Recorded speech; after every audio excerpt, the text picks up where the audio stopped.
Uh-oh, looks like we've got ourselves a leaking water shutoff valve here.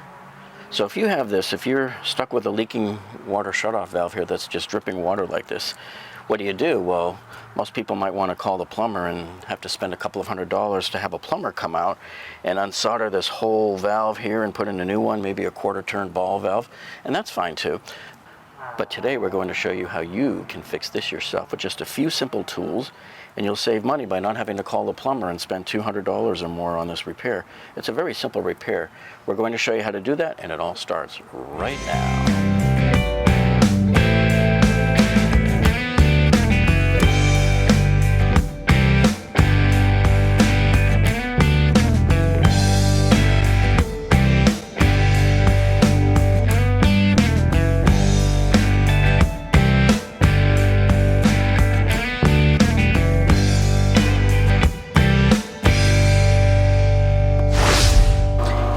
Jeff here, and welcome back to the channel. If this is your first time here, we give you all sorts of world-class tips on how to remodel your house, your kitchens, your bathrooms. We show you how to get through all sorts of engineering disasters and major home repairs like this. So that's what we're doing here today. But if you haven't subscribed to us yet, make sure you click on that subscribe button down below there. And while you're at it, click on that tiny little gray bell icon next to it. That way you'll be alerted every single time we upload a video, because you don't want to miss one of our videos. So let's hop right into this, and we're going to show you how to do this very simple repair here. Okay, well, you can see with the velocity of this drip here and the height that it's actually worked its way down to the soil there, and it's created quite an incredibly deep cavern there. I mean, this goes way down there. This is about 12 inches deep here, so we definitely got to get this fixed soon, because you don't want any water issues down near the bottom of your foundation. So there you go, there's your depth gauge there. It's about 9 inches deep. Okay, so as you look at this valve here, the components of the valve here are the handle, the stem. This is called the packing nut, and a lot of people mostly call this the bonnet.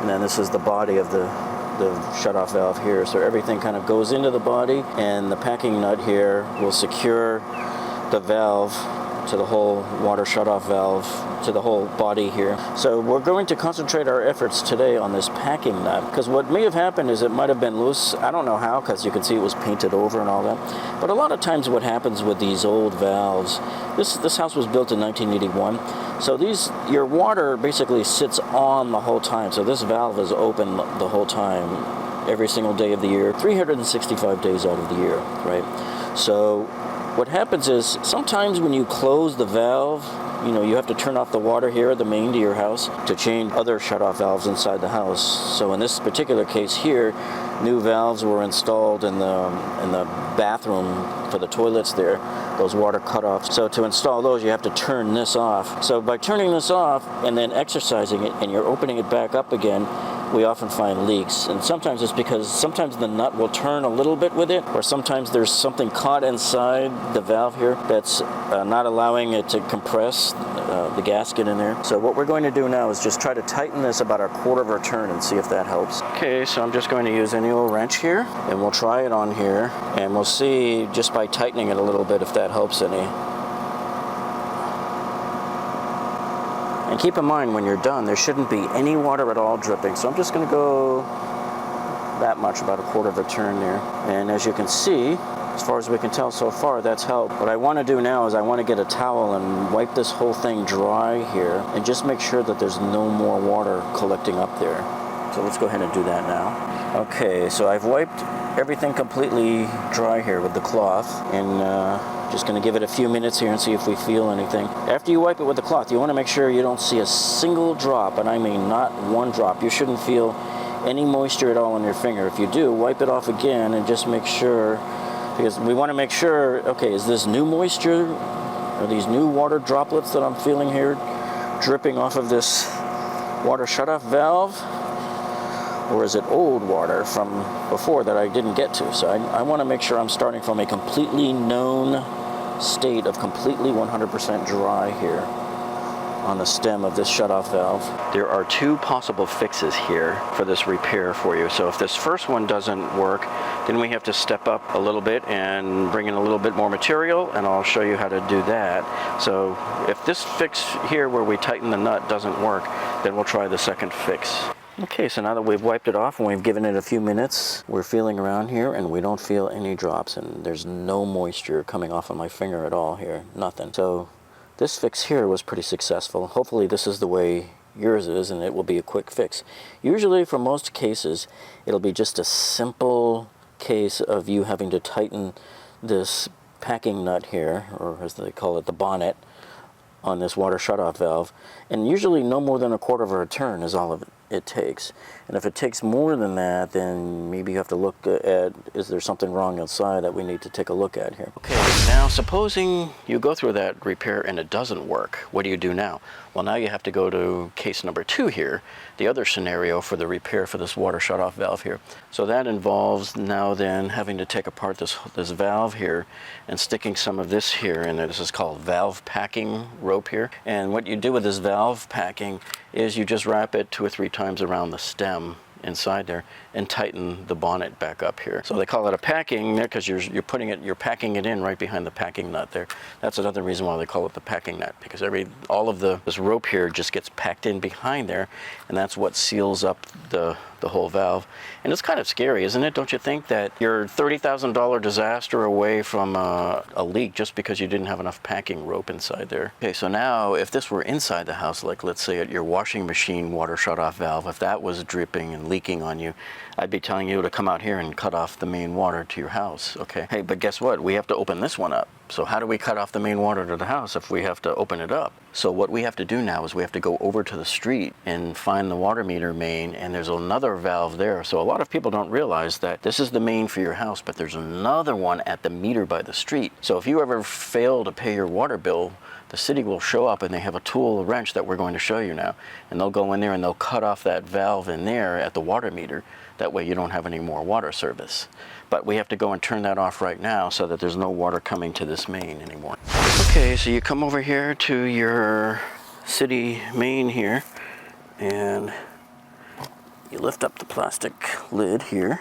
And watch out, because there's usually wires dangling here from the wireless things here. So you just pull this out of the way. Make sure the wires are safely out of harm's way. And then you reach in and find your valve. And typically what happens every time you open up one of these water meter things is you have to go hunting for the valve. Luckily we found ours, it's right there. I remember times I've spent 15-20 minutes trying to dig it out. You have to be like an archaeologist, because you want to dig all the way around it so that the sand isn't in there getting in the way. Okay, so this is what the tool looks like from the city. So this fits around the top of the valve shut off there, and you just stick it in and turn it.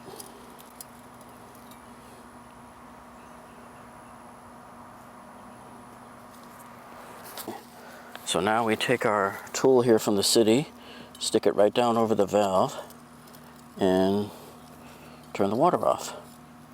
That's it. You just turn it till it stops.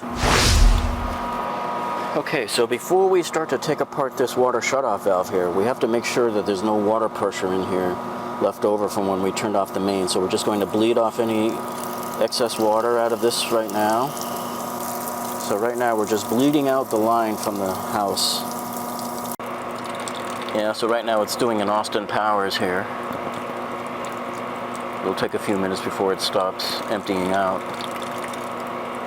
Alright, so I'm not going to wait much longer. I'm going to just go ahead and start to loosen the packing nut here. And we'll see if we can get at the underside of it. And if not, then we'll just take off the handle and everything else. Okay, so I've pulled the packing nut, otherwise known as the bonnet. I've pulled it back, and I don't really like it. I don't like, there's not enough space to really get in there. Normally we would wrap 2 or 3 wraps around the stem and then move the bonnet back on and tighten it back down to compress the rope here, see? So the next best thing to do then is to take your rope here and just wrap it around inside that cavity there where the bonnet goes, see? And you can experiment with how much you need. You You can see if this is enough. But essentially, you want to tuck it in underneath and then let the bonnet come in and compress everything down as you screw it back on to the threads here. And when you're done, you should still see threads after you're done tightening. Now you can see the bare copper there from where we loosened it from. So we're just going to tighten it by hand until we can't turn it anymore, and then go that extra quarter of a turn or so by wrench.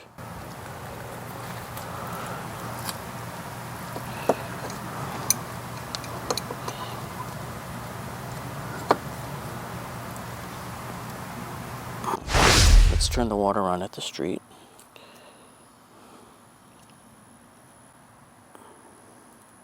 And as you can see, our repair was successful here. We've got it tightened back up. There's no leaks. Let me test to make sure we have running water at full. Yep, we do. So those are your two repair scenarios here. And of course there's others as well, but these are the two most common ways to repair this particular leak. Okay, so now we have to fill in this massive 9-inch deep hole here. We have to fill in this 9-inch hole and pack it in nicely.